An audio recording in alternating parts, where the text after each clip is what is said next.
সকাল থেকে কি রান্না করবো ভেবে ভেবে যখন ফ্রিজটা করলাম, দেখছি ফ্রিজের মধ্যে প্রায় সব রকম সবজি আছে।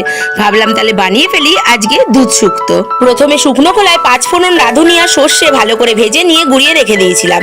তারপরে কড়াইয়ের মধ্যে তেল দিয়ে এক এক করে সব সবজিগুলো ভেজে তুলে নিয়েছিলাম, যার মধ্যে ছিল সজনে ডাঁটা, মূলো, উচ্ছে, বেগুন, কাঁচকলা সব ভেজে তুলে নিয়েছিলাম। তারপর কড়াইয়ের মধ্যে তেল দিয়ে শুকনো লঙ্কা, 5 ফোড়ন, রাঁধুনি, তেজপাতা ভালো করে দিয়ে নাড়াচাড়া করে নিয়ে আলু আর পেঁপেটাকে দিয়ে দিয়েছিলাম।